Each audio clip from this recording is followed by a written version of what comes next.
পদার্থের গাঠনিক ধর্ম অধ্যায়ে আমাদের আলোচনা শুরু হয় পদার্থের বিভিন্ন অবস্থা নিয়ে। তো পদার্থের অবস্থা বলতেই আমাদের মাথায় আসে কঠিন, তরল, বায়বীয়, এই তিনটা অবস্থার কথা।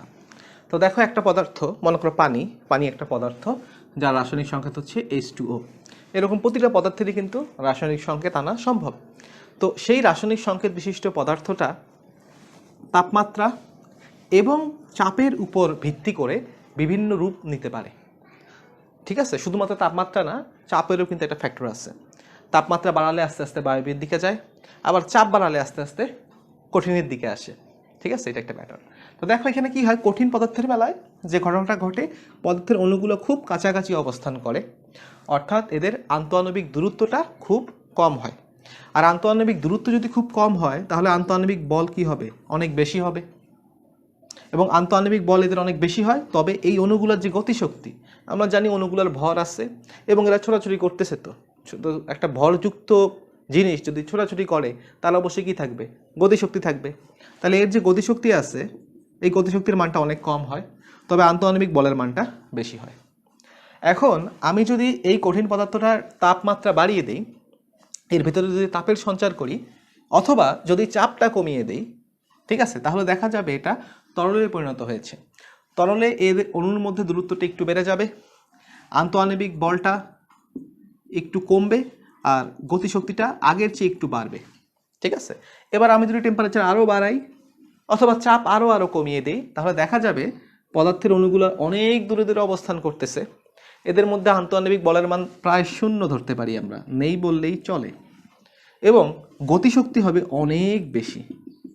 এবং বায়বীয় পদার্থের গতিশক্তি বের করার অনেক সূত্র কিন্তু আমরা শিখছি। তাহলে এইভাবে কিন্তু মূলত চেঞ্জটা হয় বিভিন্ন স্টেটে। তো এখানে একটা কথা আছে, মেডিকেল ভর্তি পরীক্ষার প্রশ্নটা আসে যে টেম্পারেচার বাড়াচ্ছি, কঠিন থেকে তরল হলো, আরও যদি বাড়িয়ে দেই তরল থেকে বায়বীয় হবে। এখন বায়বীয় পদার্থের টেম্পারেচার যদি আমি বাড়িতে থাকি, আরও বাড়াবো, 0 থেকে 100 করলাম, 100 থেকে 1000 করলাম, 1000 থেকে 10,000 করলাম, বাড়াইতে তো পারি আমি, তাই না? তো বায়বীয় পদার্থের টেম্পারেচার যদি আরও বাড়ানো হয়, তাহলে একটা বিশেষ স্টেট পাওয়া যায় যেটাকে বলা হয় প্লাজমা স্টেট অফ ম্যাটার। চতুর্থ অবস্থা পদার্থের। তো প্লাজমা স্টেটে কী হবে দেখো, বায়বীয় পদার্থে আরও যদি তাপ দাও, দেখা যাবে পদার্থের পরমাণু থেকে ইলেকট্রনগুলো বের হয়ে গেছে। তো পরমাণু থেকে ইলেকট্রন যদি বের হয়ে যায়, তখন পরমাণুটা আয়নে পরিণত হবে, পজিটিভ আয়নে পরিণত হবে, আর চারদিকে ঘোরাফেরা করবে কে, নেগেটিভ ইলেকট্রন। তার মানে দেখো, যদি আমি টেম্পারেচার অনেক অনেক বেশি বাড়িয়ে দিই, 10,000, 20,000 বা কয়েক কোটি টেম্পারেচারে নিয়ে যাই, তাহলে দেখা যাবে যে পদার্থের মধ্যে আর কোনো পরমাণু নেই, প্রতিটা পরমাণু ভেঙে গিয়ে পজিটিভ এবং নেগেটিভ অংশে পরিণত হয়েছে। ওই অবস্থাটাকে বলা হয় প্লাজমা অবস্থা। প্লাজমা অবস্থার খুব ভালো একটা উদাহরণ হচ্ছে আমাদের সূর্য। সূর্যের টেম্পারেচার অনেক বেশি হওয়াতে সেখানে আসলে অণুপরমাণু নেই বললেই চলে, সকল অণুপরমাণু ভেঙে গিয়ে পজিটিভ এবং নেগেটিভ আয়নে পরিণত হয়েছে। তাই সূর্য হচ্ছে পদার্থের একটি প্লাজমা অবস্থা। আচ্ছা, এখন এই হচ্ছে আমাদের পদার্থের বিভিন্ন অবস্থা আর কি। তো এখানে প্রসঙ্গত একটা কথা বলতে হয়, সেটা হচ্ছে পরম শূন্য তাপমাত্রার কথা। যদিও পরম শূন্য তাপমাত্রা কখনো পৌঁছানো সম্ভব হয়নি, সেটা হচ্ছে 0 কেলভিন বা -273 ডিগ্রি সেন্টিগ্রেড, বা ফারেনহাইটে লিখলে হবে এত ফারেনহাইট। তো এই টেম্পারেচারে কখনো পৌঁছানো সম্ভব হয়নি, তবে এটা তাত্ত্বিক একটা তাপমাত্রা, যে তাপমাত্রায় গেলে প্রতিটা গ্যাসের আয়তন 0-তে পরিণত হবে। তো কথা হচ্ছে, আমরা দেখতে পারতেছি যে তাপমাত্রা যত আমি বাড়াচ্ছি একটা পদার্থের, সেই পদার্থের গতিশক্তি কিন্তু কী হচ্ছে, তত বাড়তেছে। তো একটা পদার্থের অণুর মধ্যে অনেক ধরনের শক্তি থাকে। একটা দেখো গতিশক্তি, তারপরে এরা কিন্তু রোটেট করে, সেখানে ঘূর্ণন শক্তি, ইভেন এরা ভাইব্রেট করে, সেটা হচ্ছে কি, কম্পন শক্তি। তো দেখা যায় যত বেশি আমি টেম্পারেচার বাড়াবো, প্রতিটা শক্তির পরিমাণ বাড়তে থাকে। গতিশক্তি বলো, ঘূর্ণন শক্তি বলো, কম্পন শক্তি বলো, সবগুলোর পরিমাণ বাড়তে থাকে। আর টেম্পারেচার আমি যত কমাবো, তত কি হতে থাকে বলতো, শক্তিগুলোর পরিমাণ কমতে থাকে। তো যদি পরম শূন্য তাপমাত্রায় পৌঁছা যায়, সেক্ষেত্রে দেখা যাবে গতিশক্তির মান হয়ে গেছে কত, 0, ঘূর্ণন শক্তির মান হয়ে গেছে কত, 0। তবে পরম শূন্য তাপমাত্রাতেও গিয়ে একটি পদার্থের মধ্যে কিছুটা ভাইব্রেটিং এনার্জি থাকবে, অর্থাৎ সেই অবস্থাতেও কিন্তু পদার্থের অণুগুলো ভাইব্রেট করবে। অর্থাৎ এটা একটি ইম্পর্টেন্ট পয়েন্ট যে পরম শূন্য তাপমাত্রায় পদার্থের অণুপরমাণুর ভিতরে কোন শক্তি বিদ্যমান থাকে, অ্যান্সার হবে কম্পন শক্তি, যেহেতু তারা তখনও কিন্তু ভাইব্রেট করে। আচ্ছা, তো এই হচ্ছে পদার্থের বিভিন্ন অবস্থার একটা সংক্ষিপ্ত আর কি আলোচনা। আগে মানুষের আসলে পদার্থবিজ্ঞানের এই যে পদার্থ অণু পরমাণু সম্পর্কে কোনো ধারণা ছিল না। মানুষ ভাবতো একটা পদার্থকে যত খুশি সম্ভব ছোট করা যায়। একটা ইট দিলাম তোমাকে, সেটাকে 10 টুকরা করতে পারবা, সেই 10 টুকরাকে আবার 10 টুকরা, এভাবে তুমি যত খুশি ভাঙতে পারবা। এরিস্টটল এই মতবাদের প্রবক্তা ছিলেন যে পদার্থ নিরবিচ্ছিন্ন, একে যত খুশি ভাঙা সম্ভব।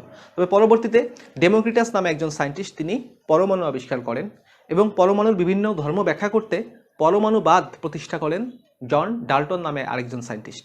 আর পরবর্তীতে দেখা গেল শুধুমাত্র পরমাণু দিয়ে সব কিছু হিসাব করা যায় না, তাই অণুর ধারণার প্রবর্তন করলেন অ্যাভোগাড্রো। তো যাই হোক, এই যে পদার্থের ভিতরে অণু পরমাণুগুলো আছে, এরা কেন একসাথে আছে? একটা লোহার একটা খণ্ডের ভিতরে কোটি কোটি লোহার অণু পরমাণু আছে। তো এরা কেন একসাথে আছে? কারণ এদের মধ্যে বন্ধন বিদ্যমান। তো রাসায়নিক বন্ধন বলতে আমাদের মাথায় আসে আয়নিক এবং সমযোজী বন্ধনের কথা, তাই না? আয়নিক আর সমযোজী বন্ধন। তো আয়নিক বন্ধনটা আসলে কি দেখো, আমি এখানে জাস্ট একটু ব্রিফলি বলবো, যেহেতু কেমিস্ট্রির পড়া। এই হচ্ছে সোডিয়াম, এই হচ্ছে ক্লোরিন। এরা একে অপরকে ভালোবাসে, এদের মধ্যে বন্ধন গঠন করতে চায়। তো আমাদের নর্মাল মানুষ যখন বন্ধন গঠন করে গিফট টিফট দেয়, তাই না? ঠিক তেমনি সোডিয়াম ও ক্লোরিনকে গিফট দেয়। সেই গিফটটা আবার হচ্ছে কি ইলেকট্রন। তো সোডিয়াম দেখো কী করবে, নিজের একটা ইলেকট্রন ক্লোরিনকে দিয়ে দেবে। একটা ইলেকট্রন ক্লোরিনকে দিয়ে দিল। তো ইলেকট্রন হারিয়ে সোডিয়াম হয়ে যাবে কি পজিটিভ, আর ইলেকট্রন গ্রহণ করে ক্লোরিন হয়ে যাবে কি নেগেটিভ। তাই দেখো একেবারে সম্প্রদান কারকে চিরদিনের জন্য সোডিয়াম কি করলো, ক্লোরিনকে ইলেকট্রনটা দিয়ে দিল। এই ইলেকট্রনটা কার হয়ে গেছে এখন বলো তো? পুরোপুরি ক্লোরিনের হয়ে গেছে। তো যদি এরকম ইলেকট্রন দান করার মাধ্যমে কোনো বন্ধন গঠিত হয়, একেবারে ইলেকট্রন দান করে দিলাম, তাহলে সেই বন্ধনটাকে বলা হয় আয়নিক বন্ধন। কারণ এই বন্ধন সৃষ্টির সময় দুইটা আয়ন তৈরি হচ্ছে। ওকে, আচ্ছা, এবার একটা ভিন্ন কন্ডিশন দেখি। মনে করি এই হচ্ছে হাইড্রোজেন আর এই হচ্ছে ক্লোরিন, ঠিক আছে? আগেরবার ক্লোরিন বন্ধন গঠন করছিল সোডিয়ামের সাথে, এবার সোডিয়ামের অনেক ছোট ভাই হাইড্রোজেনের সাথে, ঠিক আছে? এবার কি হবে দেখো, এবার এরা যে বন্ধনটা গঠন করবে, হাইড্রোজেন বলবে আমার তো একটা ইলেকট্রন, আমি এটা তোমাকে পুরোপুরি দিয়ে দিতে পারবো না, ঠিক আছে? আসো আমরা শেয়ার করি, আমিও একটা ইলেকট্রন দেই, তুমিও একটা ইলেকট্রন দাও। এই যে দুইটা ইলেকট্রন দিল। এখন দেখো এই দুইটা ইলেকট্রনকে আমরা নর্মালি কেমিস্ট্রিতে একটা দাগের সাহায্যে প্রকাশ করি। তাই দেখো হাইড্রোজেন একটা ইলেকট্রন দিচ্ছে, ক্লোরিন একটা ইলেকট্রন দিচ্ছে। এখন এই যে বন্ধনজোড় ইলেকট্রন, এই ইলেকট্রনগুলো কি হবে দেখো, ক্লোরিন আর হাইড্রোজেনের মাঝে শেয়ার হবে। অর্থাৎ কিছুটা সময় এরা থাকবে ক্লোরিনের দিকে ঘোরার সময়, তোমার জানো এগুলা ইলেকট্রন ডেন্সিটি, কখনো এটা হাইড্রোজেনের দিকে থাকবে, কখনো এটা ক্লোরিনের দিকে থাকবে।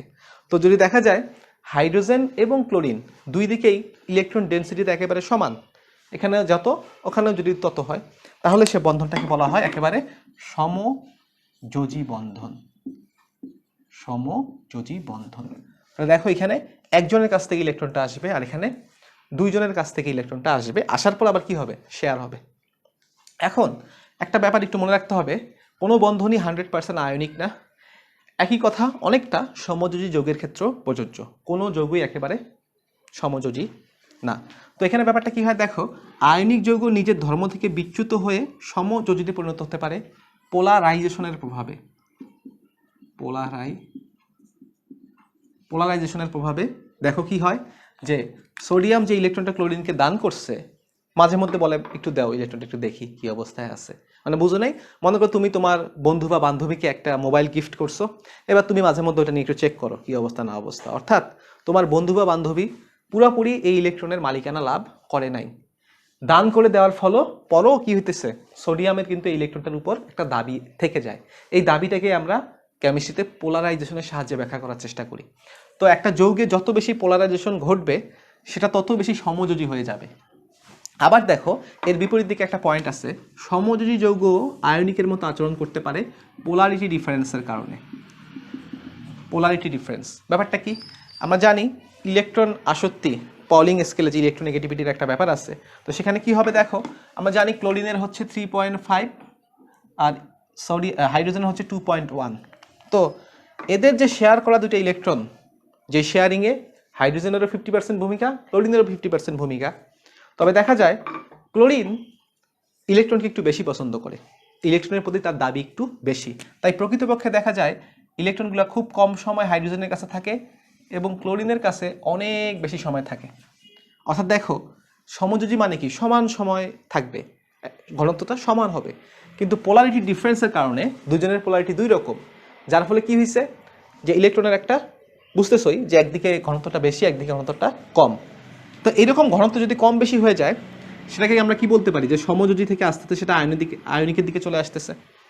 তাহলে এই হচ্ছে আসলে ব্যাপার, আয়নিক আর সমযোজীর মূল পার্থক্য। তো দেখো তোমাদের অনেকের একটা ভুল ধারণা আছে যে আয়নিক বন্ধন অনেক শক্তিশালী তবে সমযোজী বন্ধন অনেক দুর্বল। এটা ভুল ধারণা। আয়নিক এবং সমযোজী বন্ধন দুইটাই যথেষ্ট শক্তিশালী বন্ধন। তো ব্যাপারটা কি হয়, আয়নিক যৌগ, তুমি যখন একটা আয়নিক যৌগকে গলিয়ে ফেলতে চাও বা ফুটিয়ে ফেলতে চাও, গলনাঙ্ক স্ফুটনাঙ্ক, তখন আসলে তুমি কি করো, তখন দেখো এই যে ক্লোরিন এবং হাইড্রোজেনের মধ্যে সোডিয়ামের মধ্যে যে আয়নিক বন্ধনটা আছে সেই বন্ধনটাকে কিন্তু তোমার ভেঙে ফেলতে হয়, সেই বন্ধনটাকে তোমার ভেঙে ফেলতে হবে, আয়নিক বন্ধনটাকেই ভাঙতে হবে। তো আয়নিক বন্ধন যেহেতু অনেক শক্তিশালী একটি বন্ধন, তাই দেখা যায় এর মেল্টিং পয়েন্ট হয়ে যায় কত, 801 ডিগ্রি সেন্টিগ্রেড, এর বয়লিং পয়েন্ট হয়ে যায় 1465 ডিগ্রি সেন্টিগ্রেড। এরকম দেখা যায় অনেক যৌগের মধ্যে কি হয়, গলনাঙ্ক স্ফুটনাঙ্কটা খুব বেশি হয়। আবার সমযোজী যৌগের কথা যদি আমি বলি, তোমাকে যদি আমি HCl এর কথাই দেখাই, এই মনে করো HCl, তো দেখো এখানে কোন বন্ধনটা বিদ্যমান, বলো এটা হচ্ছে সমযোজী বন্ধন। তো একটা হাইড্রোজেনের পরমাণু আর একটা ক্লোরিনের পরমাণু মিলেমিশে একটা কি করছে বলো তো, হাইড্রোজেন ক্লোরাইডের অণু তৈরি করছে। তো তোমাকে যদি আমি একটা পাত্রে করে হাইড্রোজেন ক্লোরাইড দেই, সেখানে কিন্তু অনেকগুলো এরকম অণু থাকবে, ঠিক কিনা? দেখো অণুর ভিতরে তাহলে কোন বন্ধন বিদ্যমান, কোন বন্ধন, সমযোজী বন্ধন বিদ্যমান। এবার আমি যদি তোমাকে বলি যে এই হাইড্রোজেন ক্লোরাইডটাকে তুমি ফুটিয়ে ফেলো, বাষ্পীভূত করে ফেলো, তখন কিন্তু তোমার এই বন্ধন ভাঙার কোনো দরকার নেই, সমযোজী বন্ধন ভাঙার কোনো দরকার নেই। তাহলে কি ভাঙতে হবে তোমাকে, দেখো অণুর ভিতরে যে বন্ধনটা আছে সেটা হচ্ছে সমযোজী বন্ধন। তবে একটা অণুর সাথে আরেকটা অণু যে বন্ধন দ্বারা যুক্ত হয়েছে, এই বন্ধনটাকে বলা হয় ভ্যান ডার ওয়ালস বন্ধন, ভ্যান ডার ওয়ালস বন্ড। ওকে, তৃতীয় আরেকটা বন্ধনের কথা আমরা শিখলাম, আয়নিক সমযোজী ভ্যান ডার ওয়ালস। তো এই ভ্যান ডার ওয়ালস বন্ধনটা অনেক দুর্বল একটা বন্ধন হয়। তো তোমাকে যখন আমি বলতেছি যে এটাকে গলায় ফেলো বা ফুটিয়ে ফেলো, তুমি তখন এই বন্ধনটা ভাঙলেই তোমার চলতেছে। তো যেহেতু ভ্যান ডার ওয়ালস বন্ধনটা অনেক দুর্বল একটা বন্ধন, তাই সমযোজী যৌগের গলনাঙ্ক এবং স্ফুটনাঙ্ক অনেক কম হয়। ওকে, ব্যাপারটা এই হচ্ছে ভ্যান ডার ওয়ালস বন্ধন। এখন ভ্যান ডার ওয়ালস বন্ধনের অনেকগুলো বৈশিষ্ট্য আছে, তার মধ্যে দুই একটা বৈশিষ্ট্য একটু বলে রাখা উচিত আমার। তো দেখো নিষ্ক্রিয় যে গ্যাসগুলো আছে, হিলিয়াম, নিয়ন, আর্গন, ক্রিপ্টন, জেনন, রেডন, এদের মধ্যে কিন্তু শুধুমাত্র ভ্যান ডার ওয়ালস বন্ধন বিদ্যমান। এবং ভ্যান ডার ওয়ালস বন্ধনের একটা বিশেষ বৈশিষ্ট্য হচ্ছে অণু বা পরমাণুর আকার যত বড় হবে ভ্যান ডার ওয়ালস বলের মান তত বেশি হবে। তার মানে দেখো হিলিয়াম যেহেতু অনেক ছোট অণু, তাই হিলিয়ামের ক্ষেত্রে কি হবে, হিলিয়ামের ক্ষেত্রে ভ্যান ডার ওয়ালস বলের মান অনেক কম হবে। আবার রেডনের ক্ষেত্রে কি হবে, ভ্যান ডার ওয়ালস বলের মান অনেক বেশি হবে। এই জন্যই দেখা যায় গ্রুপ 18তে যতই নিচের দিকে আসা যায় গলনাঙ্ক এবং স্ফুটনাঙ্ক বৃদ্ধি পায়। একই কথা গ্রুপ 17-এর ক্ষেত্রেও প্রযোজ্য। গ্রুপ 17 যে ফ্লোরিন, ক্লোরিন, ব্রোমিন, আয়োডিন আছে, এদের ক্ষেত্রেও দেখা যায় যে যত নিচের দিকে আসা যায় পরমাণুর আকার বড় হয়, ভ্যান ডার ওয়ালস বলের মানও বাড়ে, যার ফলশ্রুতিতে এদের গলনাঙ্ক এবং স্ফুটনাঙ্ক বেশি হয়। আচ্ছা, তো তাহলে আমরা 3টা বন্ধন শিখলাম। এবার আরেকটা বন্ধনের কথা বলতে পারি, সেটা হচ্ছে সন্নিবেশ সমযোজী বন্ধন। তো সন্নিবেশ সমযোজী বন্ধনে কি হয়, ইলেকট্রনের শেয়ারিং ঘটে, বাট এখানে যেটা আমরা দেখতেছি শেয়ারিংয়ের ইলেকট্রন একটা আসছে হাইড্রোজেনের কাছ থেকে, একটা আসছে ক্লোরিনের কাছ থেকে, কিন্তু সন্নিবেশের ক্ষেত্রে দেখা যাবে দুইটা ইলেকট্রনই একজনের কাছ থেকে আসবে। ঠিক আছে, আচ্ছা। তারপর একটা বন্ধন আছে, সেটা হচ্ছে ধাতব বন্ধন। তো ধাতব বন্ধনটা কি হয়, যখন অনেকগুলো ধাতব পরমাণু একত্রে থাকে, মনে করো অনেকগুলো সোডিয়ামের পরমাণু একত্রে থাকে একই রকম ওরা, তখন ওরা কি করে দেখো, ওদের ইলেকট্রনটাকে ছেড়ে দেয়। ওদের যে 11টা ইলেকট্রন আছে, একটা এক্সট্রা ইলেকট্রন বলতে পারি আমরা, তো সেই ইলেকট্রনটাকে সবাই ছেড়ে দেয়, সবাই দান করে দেয়। দান করে দেখা যায় যে প্রতিটা পরমাণু থেকে ইলেকট্রন বের হয়ে গেছে এবং ইলেকট্রনের একটা সমুদ্র সৃষ্টি হয়েছে, এবং এই কারণে দেখা যায় কিন্তু এরা কি করতে পারে, তড়িৎ পরিবহন করতে পারে। ঠিক আছে, তো এই যে ইলেকট্রন ত্যাগ করে দেওয়ার মাধ্যমে, ত্যাগের মাধ্যমে একটা বন্ধন ওদের মধ্যে সৃষ্টি হয় এই পরমাণুগুলোর মধ্যে, এটাকেই কিন্তু বলা হয় ধাতব বন্ধন। তো এই বন্ধনটা কিন্তু খুব দুর্বল একটা বন্ধন। যেমন দেখা যায় সোডিয়ামকে চাইলে চাকু দিয়ে কেটে ফেলা যায়, দুর্বল বন্ধনই হয় বেশিরভাগ ক্ষেত্রে। আচ্ছা, তারপর লাস্ট একটা বন্ধনের কথা বলা আছে, সেটা হচ্ছে হাইড্রোজেন বন্ধন। হাইড্রোজেন বন্ধন, তো হাইড্রোজেন বন্ধনকে আমি বলি হচ্ছে নিঃস্বার্থ ভালোবাসা। কারণ দেখো এখানে প্রতিটা বন্ধনই আমরা দেখতেছি ইলেকট্রন আদান প্রদানের একটা ব্যাপার আছে, ইলেকট্রন শেয়ারিং হোক বা দান হোক গ্রহণ হোক। কিন্তু হাইড্রোজেন বন্ধনের ক্ষেত্রে কোনো রকম ইলেকট্রন আদান প্রদানের দরকার হয় না। যেমন আমরা যদি ডিএনএর ক্ষেত্রে দেখি কি হবে ব্যাপারটা, এই যে হাইড্রোজেন, এই হাইড্রোজেন এদিকে মনে একটা অক্সিজেন আছে, এদের মধ্যে কোনো রকম ইলেকট্রন দেওয়ানোর দরকার হবে না। তারপরও হাইড্রোজেন আর ইলেকট্রন একসাথে থাকতে চাইবে, কাছাকাছি থাকতে চাইবে। এটাকে ডটেড এরকম ডট ডট ডট ডট দ্বারা প্রকাশ করা হয় আর কি। তো দেখো এই যে একটা আকর্ষণ হাইড্রোজেনের অক্সিজেনের প্রতি, বা আরও দুই একটা পদার্থ আছে নাইট্রোজেন, হ্যাঁ, ওদের প্রতি হাইড্রোজেনের দেখা যায় একটা অজানা একটা নিঃস্বার্থ ভালোবাসা আছে, এবং সেই ভালোবাসার প্রভাবে একটা বন্ধন, সেটা হচ্ছে হাইড্রোজেন বন্ধন। এটা কিন্তু খুব ইম্পর্টেন্ট আমাদের ডিএনএর ভিতরে, এবং আমাদের প্রোটিনগুলোর ভিতরেও কিন্তু এই বন্ধনটা বিদ্যমান। তো এটা কিন্তু অনেক ইম্পর্টেন্ট একটা বন্ধন। তো রাসায়নিক বন্ধন সম্পর্কে এগুলোই হচ্ছে মূল কথাবার্তা আর কি। তো আয়নিক বন্ধনের বিভিন্ন বৈশিষ্ট্য আমরা কেমিস্ট্রিতে জানি, কি কি হতে হবে না হবে। সমযোজী বন্ধনের বৈশিষ্ট্য আমরা জানি। আচ্ছা, তাহলে এই হচ্ছে মূলত আর কি বিভিন্ন রকম বন্ধন সম্পর্কে ধারণা। এবার পদার্থের আন্তঃআণবিক দূরত্ব এবং তাদের মধ্যে আকর্ষণ বিকর্ষণ নিয়ে কিছু জিনিস একটু ভালো আইডিয়া আমাদের থাকা দরকার। আমাদের বইয়ে একটা গ্রাফ দেয়া আছে, গ্রাফটা হচ্ছে এরকম একটা গ্রাফ আঁকছে। এক্স অ্যাক্সিস বরাবর দেখানো হয়েছে পদার্থের অণুগুলোর মধ্যে দূরত্ব। দুইটা অণু কত দূরে অবস্থান করতেছে, যত দূরে অবস্থান করবে আর এর মান তত বেশি হবে। আর ওয়াই অ্যাক্সিসে একটু উল্টা কাহিনী করা হয়েছে, নিচের দিকে দেওয়া হয়েছে আকর্ষণ। তার মানে গ্রাফটা যদি নিচে চলে আসে তাহলে আমরা বুঝবো আকর্ষণ চলতেছে, আর উপরের দিকে দেওয়া হয়েছে বিকর্ষণ। তার মানে গ্রাফের কোনো একটা বিন্দু যদি উপরে চলে আসে তাহলে আমাদের বুঝে নিতে হবে ওই বিন্দুতে পদার্থের অণুগুলা বিকর্ষণ করতেছে। এখন এটা কেন আসলে এরকম উল্টা করা হলো একটু জানা দরকার তো, নাকি? সব কিছু তো মুখস্থ করা ঠিক না। তো দেখো আমাদের এই গ্রাফটায় কিন্তু একই সাথে দুইটা জিনিস দেখানো হয়েছে, আকর্ষণ বিকর্ষণের কথা বলছে, আবার আরেকটা টার্মের কথা বলছে, সেটা হচ্ছে স্থিতিশক্তি। স্থিতিশক্তি, বা এটাকে তোমরা চাইলে সিম্পলি বিভব শক্তিও বলতে পারো, কোনো সমস্যা নেই। স্থিতিশক্তি বা বিভব শক্তি। তো এটার একটু কনসেপ্ট আমি দিয়ে আসি। আমরা যখন ফিজিক্সে পড়ছি মহাকর্ষের অধ্যায়ে, তখন আমরা একটা সূত্র শিখছি যে EP equals to M G H, তাই না? যে কোনো একটা পদার্থের বিভব শক্তির মান বুঝতেছই। এখন আমরা এমজি মানে কি বলতো? এমজি মানে হচ্ছে ওই পদার্থের প্রতি পৃথিবীর আকর্ষণ বল।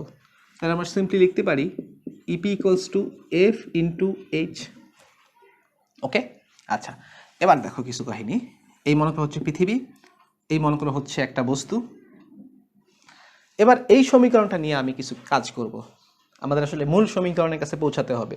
আমরা যে সূত্রগুলো শিখি এই সূত্রগুলো কিন্তু আসলে অরিজিনাল সূত্র না, অন্যগুলো থেকে ভেঙে চুরে এই সূত্রগুলো আনা হয়েছে আর কি। তো মূল সূত্রের কাছে আমরা পিছাবো, হ্যাঁ, শেকড়ে ফিরে যাব। তো শেকড়ে ফিরে গেলে দেখা যাবে, দেখো তো কি হইতেছে, যে আমি যদি এইচটাকে এদিকে নিয়ে আসি তাহলে আমরা দেখতে পারতেছি EP by H equals to F. এবার এখানে আমরা একটু ভেক্টর অ্যাপ্লাই করার চেষ্টা করব, ঠিক আছে? ভেক্টর অ্যাপ্লাই করলে দেখো আমি চাইলে এইচকে বানায় ফেলতে পারি হচ্ছে কি আর, কারণ এইচ হচ্ছে আসলে কি, দেখো তো কেন্দ্র থেকে দূরত্ব, তাই না? তাহলে আমি এটাকে চাইলে আর বানায় ফেলতে পারি, কোনো সমস্যা নেই। আর এখানে দিলাম হচ্ছে এফ। এবার তুমি একটা ব্যাপার খেয়াল করো যে আসলে কি হয় এখানে ঘটনাটা, যে আর এর মান যত বেশি বাড়ে, দেখো এখানে যদি আমি দেখাই এইচ এর মান যত বেশি হবে ইপি এর মান তত বেশি হবে, তাই না? এবং এটা কিন্তু একটা কনস্ট্যান্ট ব্যাপারটা এমজি। তাহলে আমি এখানে যদি আমার ক্যালকুলাস অ্যাপ্লাই করার চেষ্টা করি, আমি পাইতেছি DEP by DR equals to F. এবার আমি দেখো আরেকটু এই সূত্রটাকে আগায় নেই, ইপিকে আমি সিম্পলি ইউ দ্বারা প্রকাশ করি। তোমরা ভবিষ্যতে গেলে দেখবা যে অন্তস্থ শক্তি এগুলোকে আসলে ইউ দ্বারা প্রকাশ করা হয়, by DR equals to F. এবার আমি এখানে ভেক্টর অ্যাপ্লাই করবো। তবে ভেক্টর অ্যাপ্লাই করলে কিছু ঘটনা ঘটবে, দেখো কি হবে। ডিইউ বিভব শক্তি, শক্তি তো স্কেলার রাশি, তাই সেখানে ভেক্টর অ্যাপ্লাই করা যাবে না। দূরত্ব, এটা আসলে দূরত্ব না, এটা আসলে সরণ, কোন দিকে সরলো। কারণ দেখো তুমি চাইলে এই বস্তুটাকে আরও এদিকে নিয়ে যেতে পারো, আবার চাইলে ভিতরেও নিয়ে আসতে পারো। অতএব এখানে যে আর এর কথা আমি বলতেছি, এই আর এর দিক আছে, এই আর এর দিক আছে, তাহলে আমি এখানে ভেক্টর অ্যাপ্লাই করতে পারি। আর বল, ছোটবেলা থেকে শিখতেছো বল হচ্ছে ভেক্টর রাশি, তাহলে বলের উপর অবশ্যই ভেক্টর প্রকাশ করা যাবে। এখন এখানে একটা ঘটনা আছে, সেটা হচ্ছে এই বলের আগে অবশ্যই একটা মাইনাস চিহ্ন দিতে হবে। কারণ কি? আসো কারণটা একটু বোঝার চেষ্টা করি। আমরা যদি এই সমীকরণটাকে একটু মাথা রাখি আমরা সবাই, এবং এটাকে আরেকটু সামনে এগিয়ে নিয়ে যাই, দেখো তো কি আসতেছে, DU equals to F dot DR, তাই না? সামান্য পরিবর্তন। আচ্ছা, আরেকটু সামনে যদি এগিয়ে নিয়ে যাই, আমি ডাইরেক্ট সূত্রটা অ্যাপ্লাই করি, এফ ডিআর কস থেটা। তো আমি যদি পৃথিবীতে একটা বস্তুর কথা বলি, দেখো যতগুলো বস্তু পৃথিবীতে আছে সব বস্তুই কিন্তু পৃথিবী কোন দিকে টানে? কেন্দ্রের দিকে টানে। অর্থাৎ এফ কাজ করতেছে কোন দিকে? কেন্দ্রের দিকে। এবার তুমি যদি একটা বস্তুকে নাড়াচড়া করো, সেটার ডিরেকশনটা অবশ্যই কোন দিকে হয়? কেন্দ্র থেকে বাইরের দিকে, তাই না? অর্থাৎ আর এর দিক কোন দিক? বাইরের দিক, কেন্দ্র থেকে বাইরের দিকে। আর এফ এর দিক হচ্ছে কি? কেন্দ্রের দিকে। এখন এই যে থিটা, এই থিটা হচ্ছে আসলে কি? এফ এবং আর এর মধ্যবর্তী কোণ। তো এফ এবং আর এর মধ্যবর্তী কোণ কত এখানে? 180 ডিগ্রি। তাহলে আমি যদি এখানে থিটার জায়গায় 180 ডিগ্রি লিখি, তার মানে কি? cos 180 ডিগ্রি মানে -1। তাহলে কি আসবে দেখো তো, du equals to minus F DR into -1। তার মানে কি হচ্ছে শেষমেশ? du equals to F DR. এখন এই জিনিসটার অর্থটা আসলে কি দেখো, এই জিনিসটার অর্থটা হচ্ছে ডিআর এর মান যত বেশি হবে, ডিইউ এর মান তত বেশি হবে। অর্থাৎ তুমি দূরত্ব যত বাড়াবা, বিভব শক্তির মান তত বাড়বে। এটাই না? দেখো একটা বস্তুকে যত বেশি উচ্চতে নেওয়া হয়, তার বিভব শক্তির মান কি হয়? তত বাড়ে। বুঝতেছো তো কোথা থেকে আসছে আসলে ব্যাপারটা? তাহলে আমাদের অরিজিনাল যে সূত্র সেটা হচ্ছে এটা, যে ডিইউ বাই ডিআর, আমি ফিজিক্সের ভাষায় বলতেছি, equals to minus of F. ঠিক আছে? এই সূত্রটা দেখো, এমন যদি হতো যে আকর্ষণ বলের দিক এবং দূরত্বের দিক একই, তাহলে কিন্তু এখানে আমরা মাইনাস চিহ্ন পাইতাম। ব্যাপারটা কি বুঝাতে পারছি আমি কিছুটা? ওকে, আচ্ছা। তাহলে দেখো এই সূত্রটা এখানে অ্যাপ্লাই করা হয়েছে, যে আমাদের বইয়ের সূত্রে দেখো স্থিতিশক্তির কথা বলছে, আবার একই সূত্রে গ্রাফের কথাও বলছে। এখন এখানে দেখো তো কি হয়েছে, যে সূত্রে কিন্তু কি আছে? মাইনাস এফ আছে। মাইনাস এফ মানে হচ্ছে কি? আকর্ষণ বল, মানে আকর্ষণের বিপরীতটা। অর্থাৎ আমি যদি দেখো ওয়াই অ্যাক্সিস বরাবর স্থিতিশক্তি দেখিয়েছি, তাহলে স্থিতিশক্তির সাথে আমাকে কোনটা দেখাতে হবে? মাইনাস এফ দেখাতে হবে। তো আমি যদি মাইনাস এফ দেখাই, তাহলে কি হচ্ছে? উপরের দিকটা হবে বিকর্ষণ, নিচের দিকটা হবে আকর্ষণ। ব্যাপারটা বুঝো নাই? মাইনাস এফ দেখাচ্ছি আমি, কিন্তু আমার গ্রাফে কি দেখাচ্ছি? মাইনাস এফ দেখাচ্ছি। আচ্ছা, এবার দেখো আমি আমার বইয়ের পড়ায় চলে আসু, আশা করি এই ব্যাপারটা তোমরা বুঝতে পারছো। আচ্ছা, তো দেখো দুইটা অণু, দেখো একটা অণুর মাঝখানে থাকে হচ্ছে প্রোটন, আর চারপাশে ঘোরাফেরা করে হচ্ছে ইলেকট্রন। তো ব্যাপারটা দেখো, দুইটা অণুর মধ্যে আকর্ষণ বল কাজ করে, কারণ এর ইলেকট্রনটাকে ওর প্রোটনটা আকর্ষণ করতেছে, তাই না? আবার দেখো বিকর্ষণ বলও কিন্তু আছে, এই ইলেকট্রনটা ওর এই ইলেকট্রনটাকে বিকর্ষণ করতেছে। তার মানে দুটি অণুর মধ্যে কিন্তু আকর্ষণ বলও কাজ করে, বিকর্ষণ বলও কাজ করে। তবে আকর্ষণ বলের মান যদি বেশি হয়, তাহলে আমাদের মনে হয় আকর্ষণ হচ্ছে, বিকর্ষণ বলের মান বেশি হলে আমাদের মনে হয় বিকর্ষিত হচ্ছে। তো এটা আসলে নির্ভর করে দূরত্বের উপর। তো দেখো ব্যাপারটা কি হয়, যখন দুইটা অণু অনেক দূরে অবস্থান করে, তাদের মধ্যে কোনো আকর্ষণ বা বিকর্ষণ কাজ করে না বললেই চলে, অর্থাৎ জিরো বলতে পারি, তাদের মধ্যে ফোর্সের পরিমাণ জিরো। এবার তুমি তাদেরকে যত কাছে আনবা, আমরা জানি যত কাছে আনা হয় তাদের মধ্যে আকর্ষণ বলের মান তত কি হয়? বাড়ে। তাহলে আকর্ষণ বলের মান বাড়লে গ্রাফটা কোন দিকে আসবে? নিচের দিকে আসবে। তাই দেখো এখানে আস্তে আস্তে গ্রাফটা নিচের দিকে আসে। এবার খুব কাছে যখন চলে আসে, তখন দেখা যায় একটা অণুর ইলেকট্রনগুলা বিপরীত অণুর ইলেকট্রনগুলাকে বিকর্ষণ করতেছে, আবার এক অণুর প্রোটন আরেক অণুর প্রোটনকে বিকর্ষণ করতেছে। তখন দেখা যায় তাদের মধ্যে আকর্ষণ বলের মানটা আবার আস্তে আস্তে কমতে কমতে কমতে শুরু করে, এবং একটা সার্টিন পয়েন্টে এসে দেখা যায় তাদের মধ্যে কোনো রকম আকর্ষণ বা বিকর্ষণ কিছুই কাজ করতেছে না। ঠিক আছে? আচ্ছা, এরপর তুমি যদি দূরত্ব আরও কমায় আনো, দেখা যাবে তারা আকর্ষণের বদলে উল্টা বিকর্ষণ শুরু করছে। তো এই পয়েন্টটা, যেই পয়েন্টে দুইটা অণু অবস্থান করলে তাদের মধ্যে আকর্ষণ এবং বিকর্ষণের মান সমান হয়, অর্থাৎ কোনো রকম আন্তঃআণবিক বল কাজ করে না, সেই দূরত্বটাকেই বলা হয় হচ্ছে আন্তঃআণবিক দূরত্ব। আন্তঃআণবিক দূরত্ব। তাহলে একটা খুব ইম্পর্টেন্ট পয়েন্ট, আন্তঃআণবিক দূরত্বে পদার্থের অণুসমূহের মধ্যে আন্তঃআণবিক বলের মান কত? 0। দেখো এটাই কিন্তু আন্তঃআণবিক দূরত্ব। অর্থাৎ আন্তঃআণবিক দূরত্বে অ্যাকচুয়ালি অণুগুলো পরস্পরকে আকর্ষণও করে না, বিকর্ষণও করে না। আচ্ছা, তাইলে আমি এই ব্যাপারটা বুঝতে পারলাম পয়েন্টটা। এখন এটা যারা একটু ভালো আগ্রহ আছে তাদের জন্য আসলে আমি এটা দেখাইছি, এটা সবার না বুঝলেও চলবে। এই সমীকরণে আমরা কি দেখতে পারতেছি যে এফ এর মান এখানে 0 হয়েছে, তো এফ এর মান কোন কোন কন্ডিশনে 0 হতে পারে? দেখো এফ এর মান 0 হতে পারে কখন? যদি ডি ইউ এর মান 0 হয়, তাই না? ডি ইউ এর মান যদি 0 হয় তাহলে এফ এর মান 0 হতে পারে।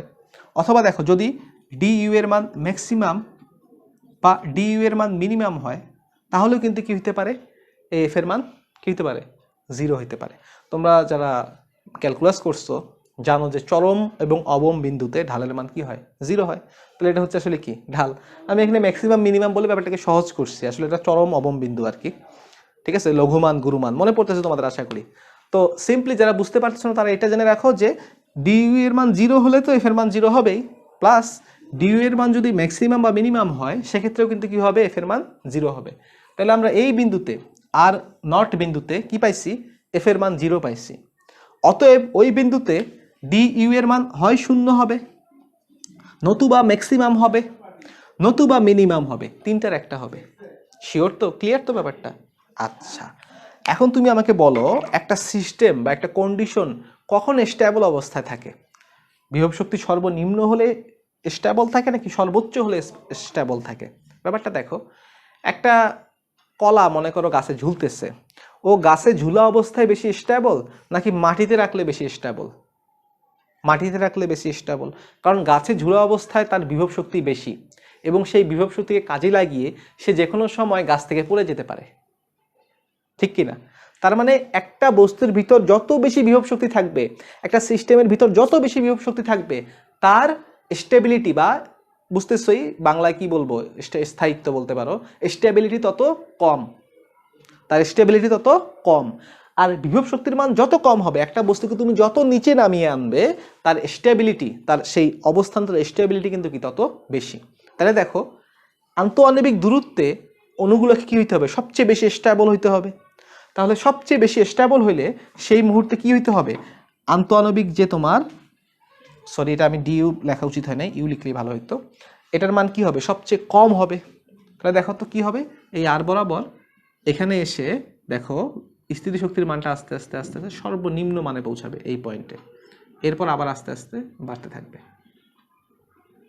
তাহলে দেখো আমরা দুইটা জিনিস জানতে পারলাম যে আন্তঃআণবিক দূরত্বে আকর্ষণ বলের মান হয় 0 আর বিভব শক্তির মান হয় বা স্থিতিশক্তির মান হয় মিনিমাম, সর্বনিম্ন। কারণ সর্বনিম্ন অবস্থাতে গিয়েই কিন্তু কি হয়, সিস্টেমটা স্টেবল অবস্থা লাভ করে। আমি এটাকে বেশি একটা ম্যাথমেটিক্যালি প্রকাশ করতে চাই নাই, যেহেতু মেডিকেলের ক্লাস বেশি জটিল হয়ে যেত, তাই এখানে হয়তো কিছু ম্যাথমেটিক্যাল কথাবার্তা আমি একটু সিম্পলিফিকেশন করে ফেলছি, যেটা অনেকের কাছে হয়তো খারাপ লাগবে। তারপরও আমি আশা করি ব্যাপারটা বুঝাইতে পারছি মেইন কথাটা, যে আন্তঃআণবিক দূরত্বে আকর্ষণ বলের মান 0 আর তোমার বিভব শক্তির মান বা স্থিতিশক্তির মান হয় মিনিমাম।